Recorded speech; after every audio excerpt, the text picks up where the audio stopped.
Decathlon is a name which has become synonymous with not only the sports enthusiasts who are looking to purchase even the most obscure and unheard of sports related goods, but rather the middle class population all over the world also, who are either seeking health, fitness, or activewear merchandise at affordable prices. Decathlon has become such a big household name now that shopping at one of the retail outlets isn't considered shopping, but rather an experience. Its competitors, such as big brands like Nike, Adidas, and especially Puma, have been hit hard since the rise of Decathlon started taking place in India, which is clearly evident from its ascension to the throne of the great Indian sports gear retail market in 2018, when it overtook the dominating giant Puma in sales revenue with colossal figures standing at 1278 crores against Puma's 1157 crores. Adidas 1132 crores and Nike's meager 828 crores. So in today's episode, let's deep dive, analyze and find out what is their definite and carefully devised strategic approach as well as the business tangents which the sports gear manufacturer is implementing correctly and differently from its competitors, that it has been able to surpass the marquee names in the sports industry, and that too within just a decade's time of entering India. Alright, so before getting into the business model and other such aspects of the company, let's first understand how it operates in the Indian ecosphere and what are its essential strategies which drive its supply chain in the country. You see people, the one thing which struck me during my analysis was that Decathlon has the Make in India philosophy deeply rooted in its manufacturing, with the company manufacturing approximately 110 million products in India, of which 60% are exported to other international Decathlon stores.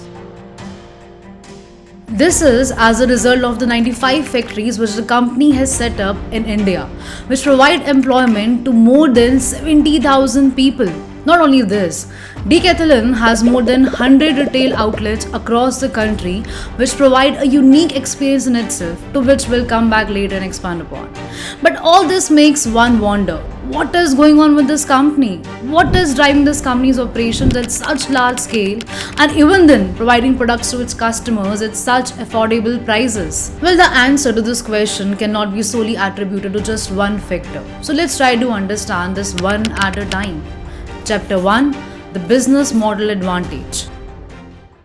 The biggest differentiating factor for Decathlon, which sets it apart from its competitors, is its retail store business model.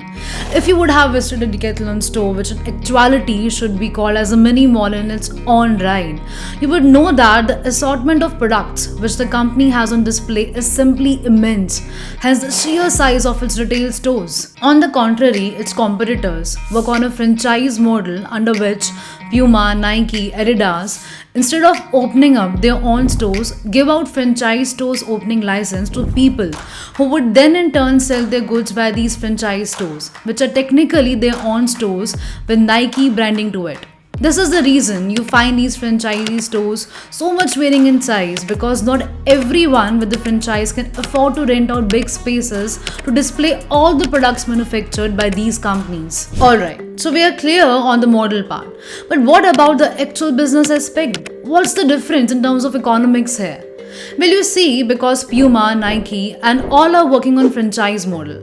So let's say they give out a license to say Apu, who now sells their goods from his own franchise. So now when Nike sells a shoe worth rupees 5,000 from Apu's franchise, Nike will only be able to book a revenue of 2,500 rupees and a profit of 1750 at 35% margin rate, because 2500 is the price at which Apu bought the product from Nike to sell. And there is 2500 from the 5000 at which Apu sold the shoe is now Apu's revenue, on which he will book his own profit.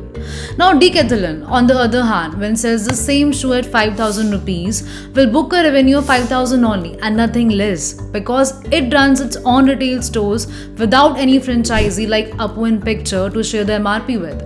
But the catch over here is that Decathlon considers itself an affordable sports goods brand, because of which it will sell the shoe at 3,000 instead of 5,000 and book a comparatively low profit margin of 30% on the same shoe, because of having low margin margins on its products. So when it sells at affordable prices, it aims at selling in big quantities to give a stiff competition to its rivals.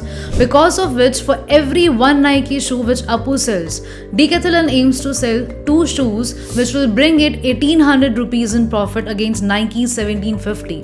And that, ladies and gentlemen, is your business model advantage. Chapter 2. The Supply Chain Integration Advantage. As we discussed that, Decathlon manufactures its products in India and are used for exports all over the world as well to other Decathlon stores. And all of this is possible because Decathlon employs a very strong vertical integration in its supply chain to make affordable and on-time products. So in order to understand Decathlon's supply chain and its efficiencies better, let's first understand vertical integration. So first of all, let's define the players in a supply chain while taking Decathlon as a reference manufacturer. So in Decathlon's supply chain, there are suppliers who supply raw materials to the manufacturing plant. Then Decathlon manufactures the products at their factories and then transfers the products to its warehouses, which then help fulfill the orders to the required Decathlon retail stores. As of right now, in the example, Decathlon does not have exclusive partnership agreements with its suppliers or does not own the suppliers. This will result in lost sales for Decathlon, since the supplier is not able to keep up with the volume of sales which Decathlon is generating because of the supplier's commitment to other buyers as well. In addition to this, the supplier might be charging Decathlon with unnecessary margins, thereby exhibiting too much power over them. So to rectify these issues, what does the company do? The company buys out the supplier so that it becomes a subsidiary of Decathlon now, which will as a result help the company to achieve an exclusive supplier partnership. And this expansion of Decathlon by buying out one or more entities in its supply chain enables it to take control over supply, production or distribution of product and its inputs. And this, ladies and gentlemen, is what is known as vertical integration. A very quintessential example of a firm other than Decathlon which has employed vertical integration and expanded its control over its supply chain is the Swedish furniture giant IKEA. IKEA in 2015 bought 83,000 acres of woodland in Romania and was its very first step towards managing its own forest operations. And this move has enabled IKEA to manage its most significant raw material, wood, to be procured sustainably and at affordable prices. And talking about sustainable prices, we have a good idea of vertical integration now. But let's discuss the two major advantages which vertical integration brings to Decathlon. Firstly, it completely eradicates the probability of the supplier charging incessant rates since Decathlon controls the volumes and the prices now. Additionally, this also helps both supplier and Decathlon achieve economies of scale with higher volumes and better technical improvements to the procurement processes. To give a simplistic example, Decathlon as per reports manufactures 59% of woven products in India and targets to increase this to 95% in the next 3 years.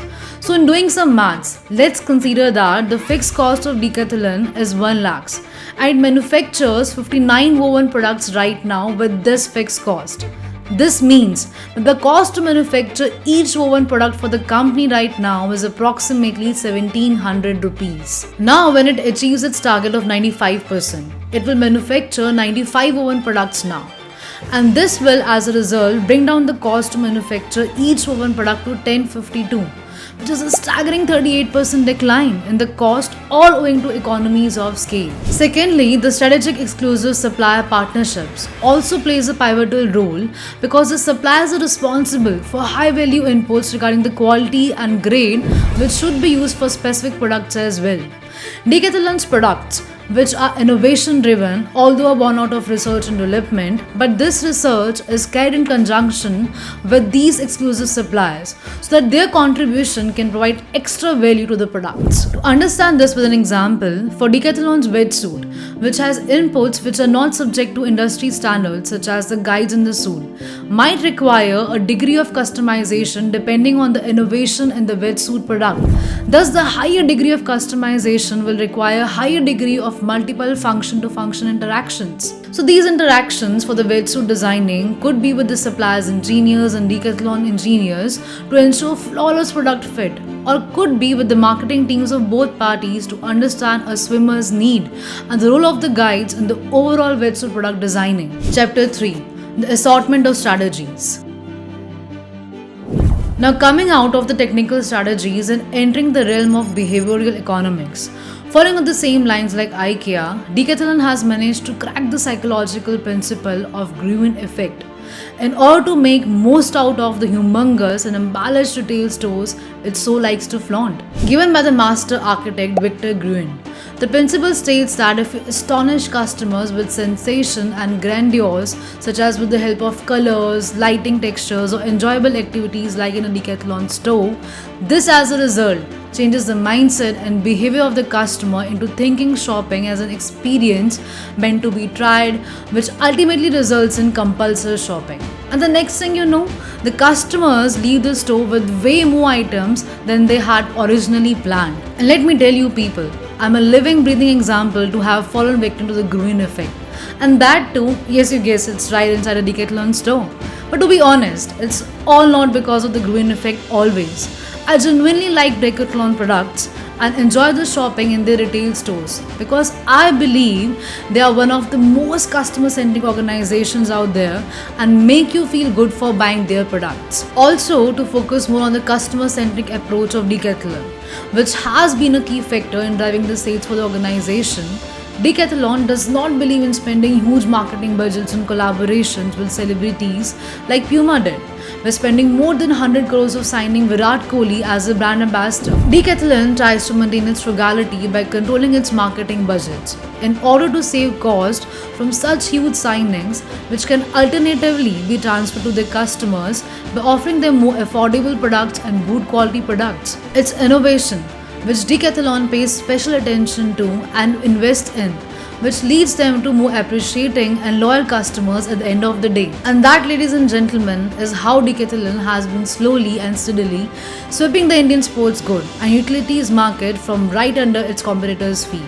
And as we said in the starting of this episode, shopping at Decathlon is always an experience, for me at least. And in case you haven't been to a Decathlon store, I strongly suggest you to pay a visit and have first-hand experience of the sports zones and activities along with the Gruen effect in its full glory, which will compel you to try and make yourself familiar with Decathlon and its innovations. If you like the content, please subscribe to the channel and do not forget to hit that like button below. I'll be back with another such knowledgeful episode. Until then, mindfulness, signing off.